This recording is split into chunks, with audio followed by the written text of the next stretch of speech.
So finite is जो भी हम कर रहे हैं वो टर्मिनेट होना चाहिए, वो इन्फिनिटली नहीं चलना चाहिए। ओके, नाउ फिजिबिलिटी मतलब एल्गोरिथम इतनी फिजिबल होनी चाहिए कि जो भी रिसोर्सेज अवेलेबल हैं उनमें execute algorithm should be feasible with the available resources. पता लगा हमने एल्गोरिथम ऐसी बनाई जो कि हमारे पास रिसोर्सेज ही नहीं है, सो इट वोंट वर्क ना, so it should be feasible. Independent algorithm independent होनी चाहिए, स्टेप बाय स्टेप जो हम डायरेक्शन देते हैं एक दूसरे के कोड से इंडिपेंडेंट होनी चाहिए, डिपेंडेंट नहीं होनी चाहिए। Okay, now what is flow chart? Flow chart is a method flow chart or graphical method of designing program and are very easy to do।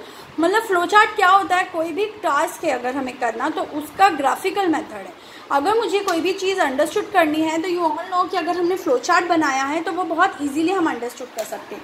C like this is the flow chart to repair और check a lamp. ठीक है, repair करना है या lamp को check करना है, तो क्या स्टेप रहेगी? See, lamp does not work. Lamp क्या है? सबसे पहले क्या है? लैम्प वर्क नहीं कर रहा है, तो हम क्या करेंगे? लैम्प को प्लग करेंगे इन। लैम्प वर्क कर रहा है? नहीं, तो प्लग इन लैम्प। अगर लैम्प प्लग इन है नहीं है तो प्लग करेंगे, और अगर लैम्प प्लग्ड है तो लैम्प जलेगा। जला क्या? नो, तो लैम्प को रिपेयर करेंगे। यस, लैम्प बर्नड आउट मतलब लैम्प जला, यस, तो रिप्लेस लैम्प करेंगे। Okay, so this is the full scenario how the flowchart of a repair or check a lamp will work out. Okay ना? So see that flowchart का functions क्या क्या है कि जो भी हमको graphically mention करना है, that are the flowchart function. Now symbols होते हैं बेटा flowcharts के, जो कि shapes होती हैं जो use होती हैं। This is the symbol for start और end के लिए हम एक oval use करते हैं। Okay, now action और process के लिए हम rectangle use करते हैं। कोई भी चीज़ है जिसके लिए हमें स्टेप लिखना है या हम प्रोसेस करें, एक्शन करें, that is denoted by rectangle. Decision, for decision we use diamond. If this और that, for that kind of decision we use diamond. Input और आउटपुट के लिए हम पैरेललोग्राम का यूज़ करें। कनेक्टर, अगर एक पर्टिकुलर मतलब indicate that flow continues another page, तो हम उसके लिए क्या कर रहे हैं? कनेक्टर का यूज़ करते हैं, तो वो सर्कल से हो रहा है।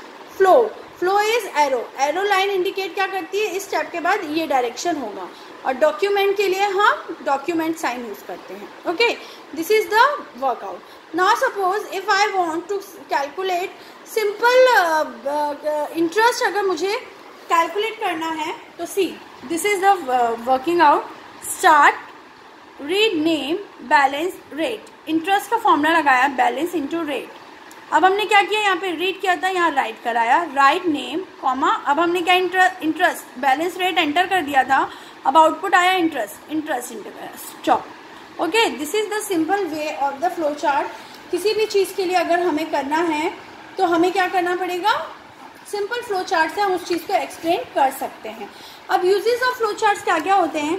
कोई भी अगर न्यू प्रोजेक्ट बनाना है तो उसके लिए अगर हम पहले से प्लानिंग करके रखते हैं तो वो ईजी रहता है। रिलेशनशिप जो भी हम डेवलप कर रहे हैं उसमें क्लैरिटी होनी चाहिए। डेटा क्या क्या कलेक्ट करना है, डेटा क्या क्या मैनेज। अगर मैंने आपसे बोला ABC 2 इंटीजर्स का एडिशन का प्रोग्राम है, सो यू नो दैट कि हमें उसके लिए 3 इंटीजर्स चाहिए, एक में आउटपुट देंगे, 2 एडिशन के। तो हमें इन सारी चीज़ों से uses of flow chart previously अगर हम कोई भी चीज़ डिफाइन कर लेते हैं, डिज़ाइन कर लेते हैं, डिस्कस कर लेते हैं, तो उससे हमें आइडिया हो जाता है कि हमारे पर्टिकुलर प्रोग्राम में किस किस चीज़ की रिक्वायरमेंट्स हैं।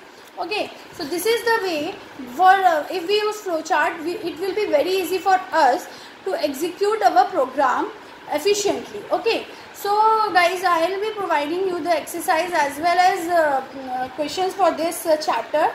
Just try to complete it till Saturday. Thank you.